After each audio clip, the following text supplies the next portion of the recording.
Hello there, Vanessa, Lanham-Day.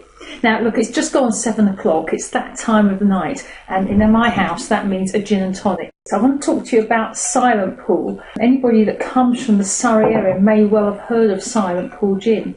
And I want to talk to you about it because I think they can teach you some really useful lessons about branding and investment and vision, because these guys have it in abundance. Silent Pool is a tiny little place between Guildford and Dorking. Right next to it is this tiny little micro distillery. They're riding a wave at the moment. Gin, there's lots of sort of niche gins coming on. You go to many pubs now and they'll be serving 4 or 5 different brands. So they've picked up on something that's going on in the industry. But the reality is they are tiny. It's a genuine little farmyard kind of mum and pop operation. We were there the other day. You get served in the barn, in the shed, effectively. It's not a major enterprise by any means. But I actually think you'd be hard pressed to know that from anything you see about their brand. They've come into this in a properly grown-up way, that they've truly invested in the brand, and in that sense I think they've shown real vision, and it's vision you often see lacking in particularly start-up businesses where there is that failure to invest. I think there are 3 things these guys can teach us.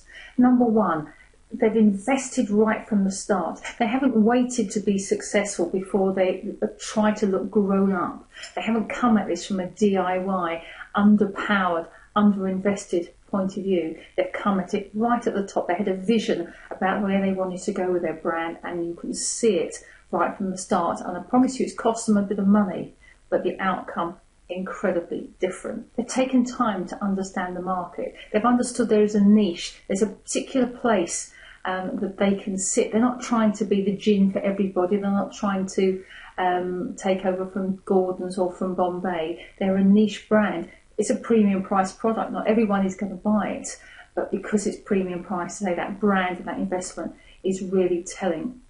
Finally, what I think they've done brilliantly well is inspire confidence.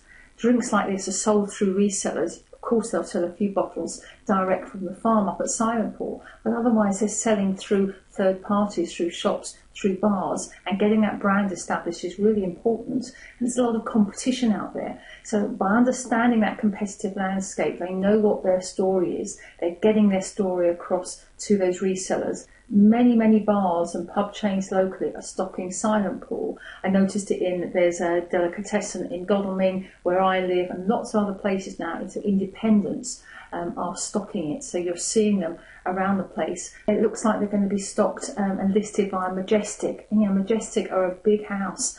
They're going to get a lot of coverage, getting a lot of people are going to become loyal to their brand. Now, in contrast, what I see in a lot of other businesses is this sense of underpowered, underinvested, waited until we're successful. And that's not a strategy that's ever going to inspire confidence. So my challenge to you this week is go back and look at your brand. Ask yourself, are you waiting to be successful? Are you inspiring confidence? We live in a really visual society now. We kind of eat with our eyes first.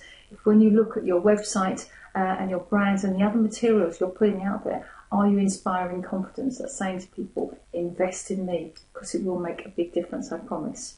So best of luck with that. I'm going to get back into my gin, and cheers to you.